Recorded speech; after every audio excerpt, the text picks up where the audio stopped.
साथियों नमस्कार।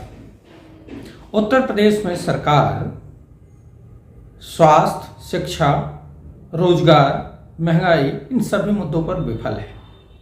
मुख्यमंत्री एक योगी हैं, सन्यासी हैं, जिनको गृहस्थ से कोई मतलब नहीं। जहां एक तरफ लोग अपना खर्च नहीं चला पा रहे हैं, अपने बच्चों की फीस नहीं दे पा रहे हैं, शिक्षा व्यवस्था हाशिए पर चली गई है। एक असर की रिपोर्ट आई जिसमें ये कहा गया है कि 5वीं के बच्चे तीसरी का मैथमेटिक्स नहीं लगा पा रहे हैं और 8वीं के बच्चे 5वीं की।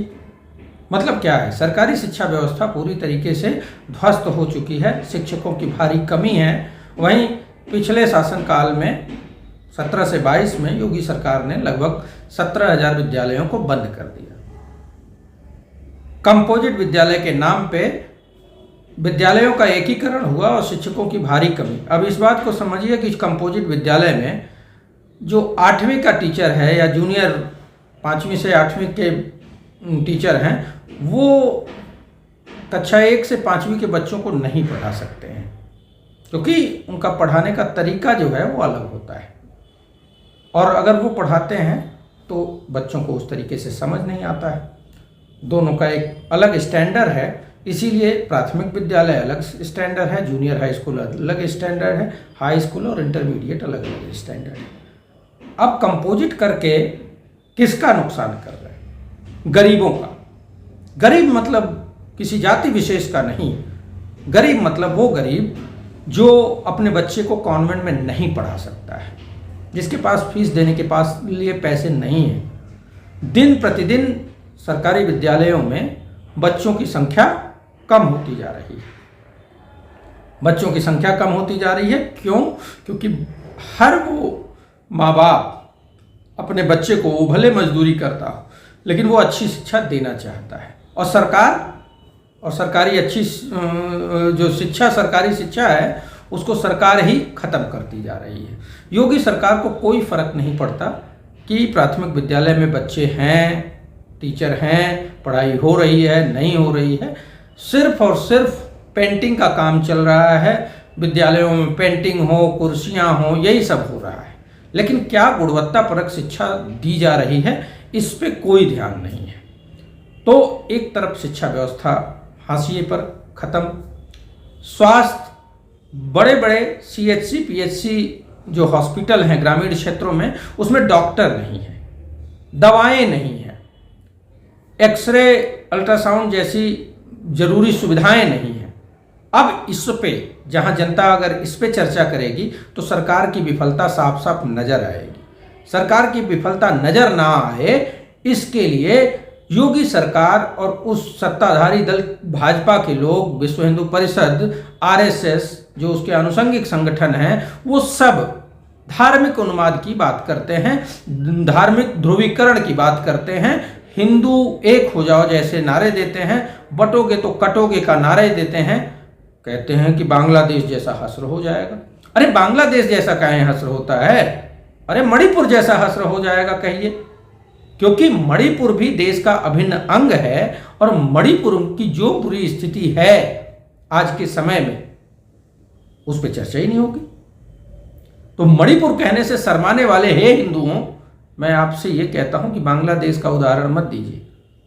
बांग्लादेश, श्रीलंका, पाकिस्तान धार्मिक उन्माद का ही प्रमाण है, जो धार्मिक उन्माद भारतीय जनता पार्टी की तरफ से, RSS की तरफ से भारत में फैलाया जा रहा है।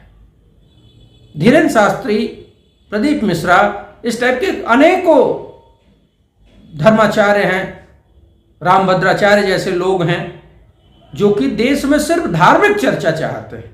वो नहीं चाहते हैं कि देश में शिक्षा, स्वास्थ्य, महंगाई, बेरोजगारी, आर्थिक असमानता, देश पर बढ़ते कर्ज, सरकारों के भ्रष्टाचार, इन मुद्दों पे चर्चा ना हो, सिर्फ धर्म की चर्चा होती रहे और धर्म की चर्चा से सरकार की विफलताओं को छिपाया जा सके। अब इन बातों पे गरीबों को चिंतन करने की आवश्यकता है कि उनके बच्चों का हक छीनकर, दलित, वंचित, शोषित, पिछड़े, SC, ST, OBC के आरक्षण को छीनकर जिस योगी सरकार ने धनाढ्य लोगों को, अमीरों को हक दे दिया, उनका आरक्षण छीन लिया। अब उस मुद्दे को हटाना है तो धार्मिक ध्रुवीकरण की बात करेंगे। धीरेन्द्र शास्त्री कहते हैं जाति भेद नहीं है, सब हिंदू हैं। अरे सब हिंदू हैं तो उसी हिंदू के एक तबके का हक छीन के उस अमीर तबके को क्यों दिया जा रहा है? धीरेन्द्र शास्त्री ये भी बता दें। तो धीरेन्द्र शास्त्री जो लोगों के चंदे पे, लोगों के दान पे 5 स्टार कल्चर की जिंदगी जी रहे हैं, राजा बने हुए हैं, उनको क्या फर्क पड़ना है? चाहे वो गरीबों का हक छीना जाए तो क्या फर्क पड़ना है, महंगाई चरम पे हो जाए तो क्या फर्क पड़ना है, उनको कौन सा मेहनत मजदूरी करके अपना जीवन यापन करना है। लेकिन गरीब आदमी अपनी मेहनत मजदूरी, छोटी छोटी नौकरियां, छोटे छोटे खेतों के किसान ये मेहनत से कमाते हैं और उनको अपने बच्चों के भविष्य की चिंता है। तो जहां एक तरफ विपक्ष इंडिया जनता के मूल मुद्दों पे चर्चा चाहता है, जनता के मूल मुद्दों की बात कर रहा है, वहीं सत्ताधारी दल, और सत्ता भी इसमें शामिल है, चाहे योगी की सत्ता हो, मोदी की सत्ता हो, हेमंत बिश्व शर्मा की सत्ता हो, शिंदे की सत्ता हो, सभी भाजपा की सत्ता, ये लोग गरीबों के हक को काट के अमीरों को देना चाहते हैं और उससे गरीबों का ध्यान भटकाकर वो चाहते हैं कि किसी भी तरह इस मुद्दे को धर्म के ध्रुवीकरण, धार्मिक भावना से ढक दिया जाए। तो जो ओबीसी, एससी, एसटी का आरक्षण छीनकर सामान्य वर्ग के लोगों को दे दिया योगी सरकार ने, अब सवाल ये खड़ा होता है कि क्या वो ओबीसी, एससी, एसटी हिंदू हैं कि नहीं? जिस हिंदू एकता की बात आप कर रहे हैं वो भी हिंदू है या नहीं, इस बात पे आप जवाब दीजिए। अगर आप जवाब नहीं देते हैं तो ये माना जाएगा कि आप सत्ता के एजेंट के रूप में काम कर रहे हैं। सत्ता का एजेंट ही है जो सरकार के उपलब्धियों, विफलताओं पे चर्चा जो समाज में चल रही है उसको ढक दिया जाए, बंद कर दिया जाए, उसकी जगह धार्मिक चर्चा शुरू हो जाए जिससे कि सरकार का काम आसान हो जाए। तो ये एजेंट ही करता है। संभल और बहुत सारे देश में बहुत सारे मस्जिदों के सर्वेक्षण का इधर बड़ा ट्रेंड चल गया है और कोर्ट भी उसमें शामिल है। अब कोर्ट निर्णय देती है, मुझे सीजेआई चंद्रचूड़ के कुछ निर्देश, आदेश, जो फैसले हैं उस पर चिंतन करने की इच्छा हुई। मुझे ये समझ आया कि एक तरफ जहां सीजेआई चंद्रचूड़ कहते हैं कि प्लेसेस ऑफ वर्शिप एक्ट, जो उपासना स्थल का कानून है, उसका सम्मान होना चाहिए, वहीं दूसरी तरफ वो याचिकाओं को हाई कोर्ट को भेज देते हैं और हाई कोर्ट कहता है कि सर्वेक्षण हो सकता है। तो अब सवाल ये है कि जब प्लेसेस ऑफ वर्शिप एक्ट, उपासना स्थल कानून के उसमें छाया में किसी भी धार्मिक स्थल का चरित्र नहीं बदला जा सकता है, जब ऐसा नहीं हो सकता है तो फिर इन सर्वेक्षणों का क्या औचित्य है? तो सीजेआई चंद्रचूड़ को इस बात पे जवाब देना चाहिए था, ऐसा मैं मानता हूं। सम्मान है कोर्ट का, न्यायमूर्ति का, लेकिन जनता के मन में जो सवाल है उसकी भी बात होनी चाहिए। क्योंकि सीजेआई चंद्रचूड़ एक तरफ कहते हैं कि प्लेसेस ऑफ वर्शिप एक्ट का सम्मान होना चाहिए, दूसरी ही तरफ कहते हैं कि सर्वेक्षण से क्या आपत्ति है। ये दो बातें हैं।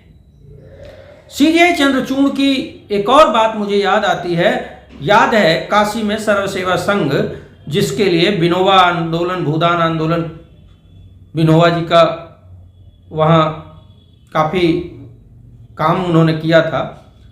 पूर्व राष्ट्रपति राजेंद्र प्रसाद जी और बहुत उस समय के रेल मंत्री, सबके दस्तखत के साथ जो जमीन दिया गया था सर्व सेवा संघ को, और जिला प्रशासन, जिला अदालतें, ये सब मिलके उस जमीन को रेलवे को देने के लिए अड़ी हुई थी। और जब वो मामला सीजीआई के सम्मुख प्रस्तुत हुआ तो उनका पहले दिन का जो आदेश था वो था कि नहीं टूटेगा सर्व सेवा संघ। तो सर्व सेवा संघ नहीं टूटेगा ये बोला, और उसके अगले ही सुनवाई में उन्होंने उस याचिका को हाईकोर्ट को वापस कर दिया, जिस हाईकोर्ट ने सर्व सेवा संघ के खिलाफ जिला प्रशासन और रेलवे के पक्ष में फैसला दिया था। तो ऐसा कैसे संभव है कि मैं एक बार कुछ कहता हूं, दूसरी बार कुछ और बात कहता हूं। एक ही मामले में दो अलग अलग वर्डिक्ट खुद सीजीआई चंद्रचूड़ का ही रहा, तो इस पे सवाल खड़ा होता है। तो सवाल ये है, अभी एक डिबेट में एक पूर्व आईपीएस कहते हैं कि क्या दिक्कत है सर्वे होने में, क्यों डर रहे हैं? कोई दिक्कत नहीं है जनाब। कोर्ट, पुलिस, प्रशासन जो करे वो सत्ता के पावर में है और सत्ता का संरक्षण है, सत्ता के साथ है, तो वो कुछ भी कर सकता है। लेकिन जो ये सर्वेक्षण, जो ये बलवा, हिंसा, दंगा या धार्मिक उन्माद की बातें होंगी तो उससे हमारे बच्चों के भविष्य पर असर पड़ेगा। हमारे बच्चे अच्छी शिक्षा से वंचित रह जाएंगे, हमारे बच्चे गुणवत्तापरक शिक्षा से वंचित रह जाएंगे। आईपीएस साहब, आपके बच्चे तो वेल एजुकेटेड हो जाएंगे क्योंकि आप एक आईपीएस हैं, अधिवक्ता, वेल एस्टेब्लिश अधिवक्ता, न्यायमूर्ति, ये सभी वेल एस्टेब्लिश लोग हैं। इनके बच्चों को अच्छी शिक्षा भी मिल जाएगी, रोजगार के अवसर भी मिल जाएंगे। नहीं होगा तो ये अपने बच्चों को विदेश भेज देंगे। लेकिन इन धार्मिक उन्माद के बीच जब गरीबों के मुद्दे छिप जाएंगे तो गरीबों के बच्चों को ना अच्छी शिक्षा मिल पाएगी, ना स्वास्थ्य का हक मिल पाएगा। इन बातों पे हमको चिंता करने की जरूरत है। ये जब सर्वे हिंदू, मुस्लिम, मंदिर, मस्जिद ये होता है तो हमें चिंता इसीलिए होती है क्योंकि जो गरीबों के मुद्दे हैं इन धार्मिक भावनात्मक मुद्दों की आड़ में छिप जाते हैं। और यही योगी और मोदी सरकार की चाल है कि किसी भी तरह सरकार की विफलता धार्मिक भावनात्मक मुद्दों में छिपाया जाए, जिस बात को कुछ पुलिस अधिकारी, कुछ न्यायमूर्ति, कुछ कुलीन लोग, कुछ बाबा ये चाहते हैं। इससे फायदा सत्ता का होना है और नुकसान गरीब का होना है। तो हमको चिंतन करने की आवश्यकता है कि गरीब अपने हक के लिए एकजुट हो, वो ज़्यादा जरूरी है, ना कि सत्ता के समर्थन में खड़े होने वाले उन धार्मिक बाबाओं, आकाओं के साथ खड़ी हो। जनता को एकजुट होने की जरूरत है, इंडिया के साथ खड़े होने की जरूरत है, अपने भविष्य, बच्चों के भविष्य के साथ खड़े होने की जरूरत है। धन्यवाद। जय हिंद, जय विश्व।